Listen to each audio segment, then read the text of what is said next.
Will you stop that?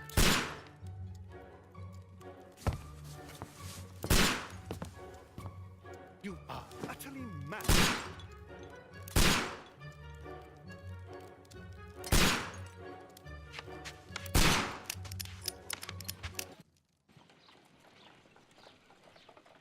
Stop, Holmes!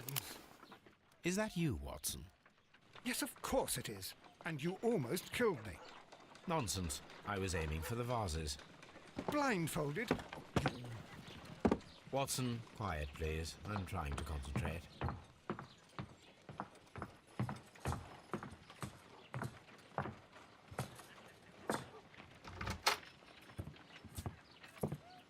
Ah, Lestrade.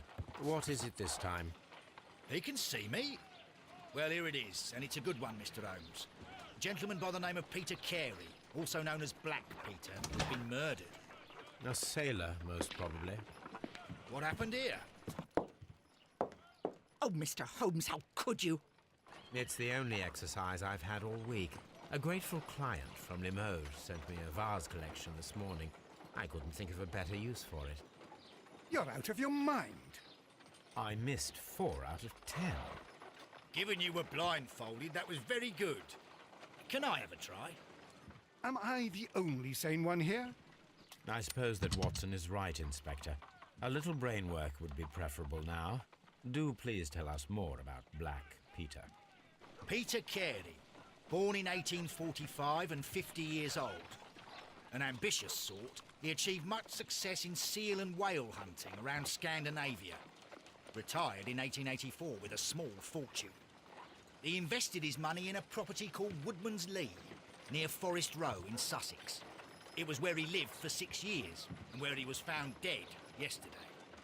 Has the investigation already begun? Yes and no.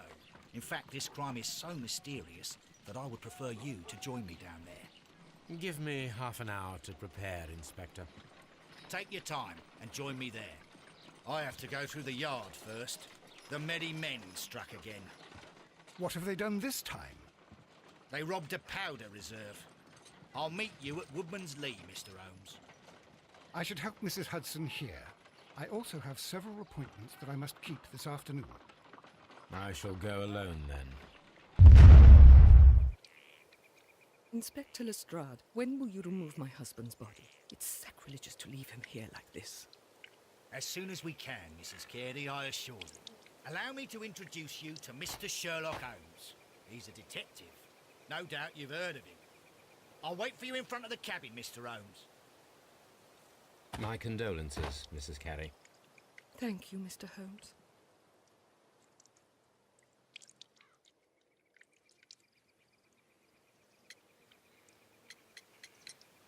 Madam, can you tell me if you saw or heard anything unusual upon the night of the murder? At 2 o'clock in the morning, I heard a terrible scream. I thought nothing of it then. He would scream all the time when he was drunk.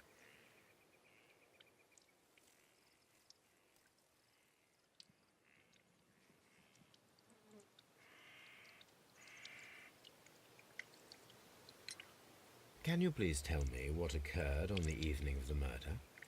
Well, Peter got drunk in the evening. He was in such a terrible temper. Usually whenever that happened, he'd stay all night drinking in his cabin before passing out.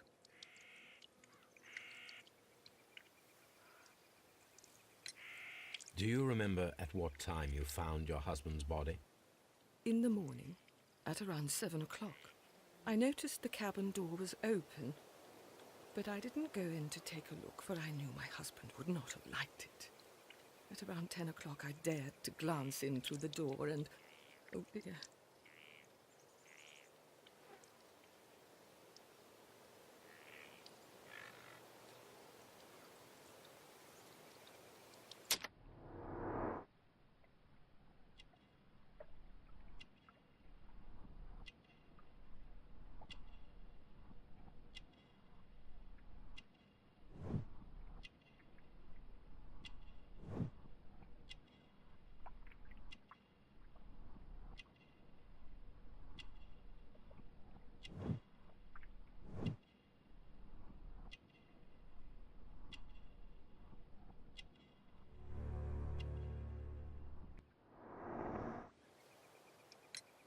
Was your husband accustomed to receiving visitors?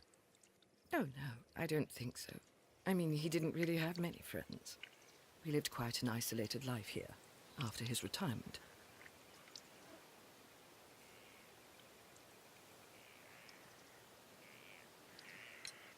The garden is very large and well-maintained. Do you employ someone to look after it? It is true, there is a lot of work, but my husband took care of it himself.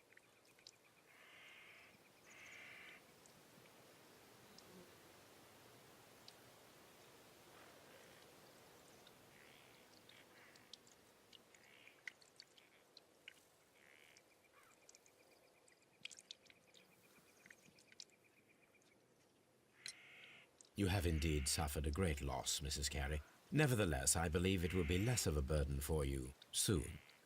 Yes, life with Peter was never easy, but he was still my husband. He was different, wasn't he, when you first met him upon your return from Plymouth? Yes, Mr. Holmes. Oh, my goodness, but how do you know about that?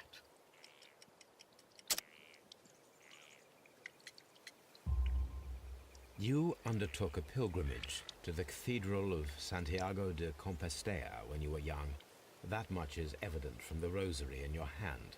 The shortest route for the pilgrim from England to Spain is from Plymouth. I believe that you met Peter Carey as a young sailor there, and you married him soon afterwards.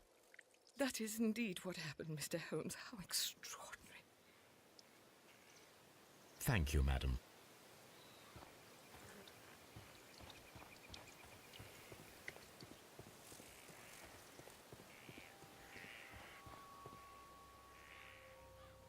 The door is locked. Wait just a moment, Mr. Holmes, and I'll open it. I locked it yesterday to ensure that no one should enter the cabin and tamper with the evidence. Ah, good thinking. Hello. What is it, Lestrade? It seems to me that someone has tried to force it, Mr. Holmes. Let me see.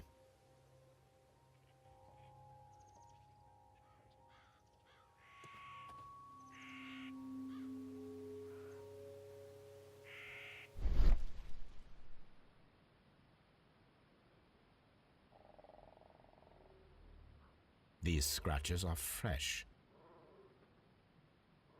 You're right. Someone tried to force open the door. I swear these scratches were not here yesterday. Our mysterious visitor came here last night. Well, he's not the man for the job. This lock is not a difficult one. Perhaps he did not have the right tool.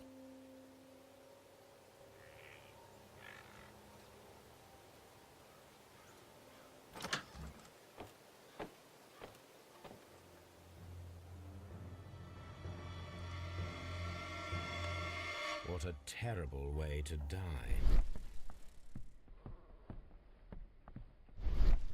Harpoons for hunting.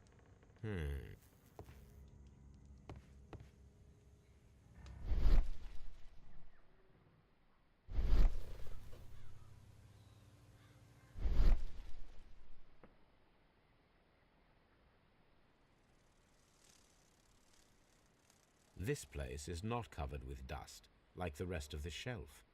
An object was taken from here. It was larger than a book. A box or a small chest, perhaps.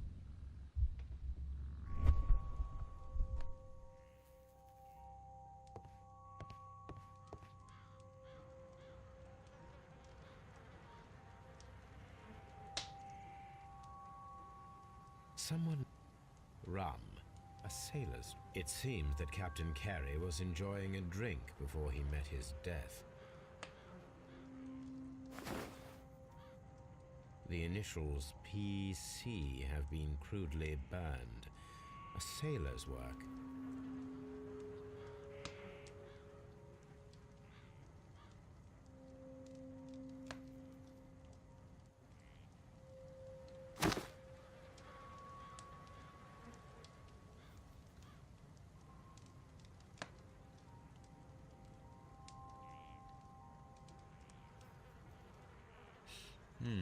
This aroma is familiar, but to recognize it, I must construct my associations in one picture.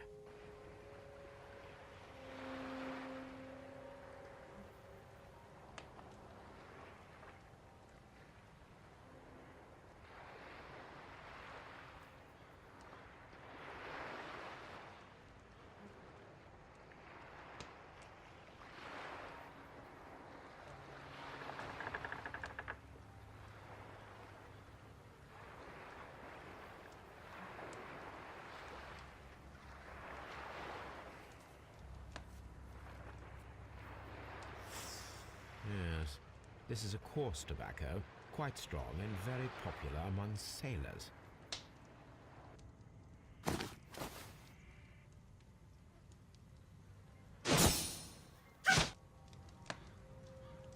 The weapon. This man is in his 50s, yet he still looks quite strong.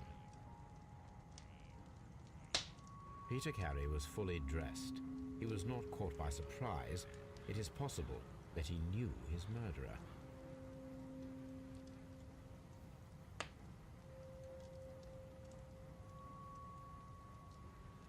Peter Carey was impaled to the wall by a whaling harpoon.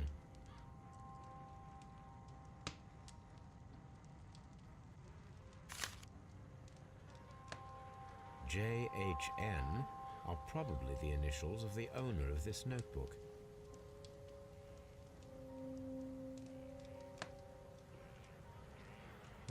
The pattern of the blood stain indicates that the notebook was not lying on the floor prior to the crime, but it was dropped into the pool of blood after the death of Peter Carey.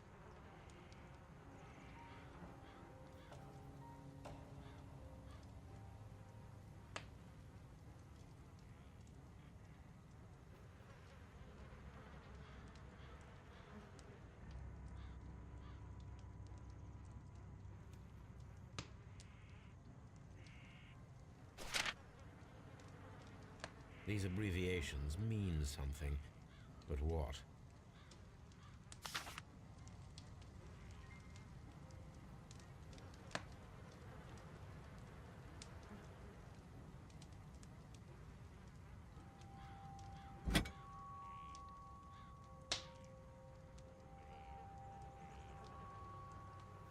This blood is from the pool underneath the dead body. This wooden handle is plain and solid. Peter Carey tried to defend himself with this knife, but he did not succeed.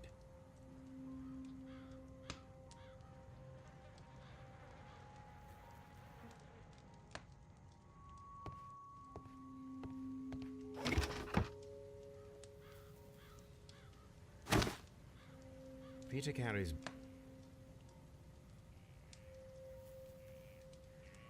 old navigation in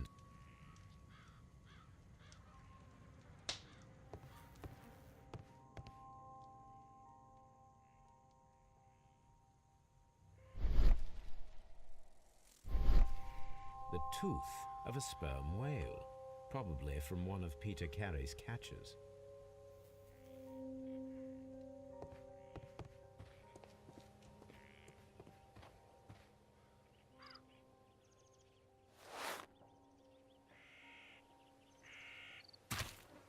These boots don't match the footprints.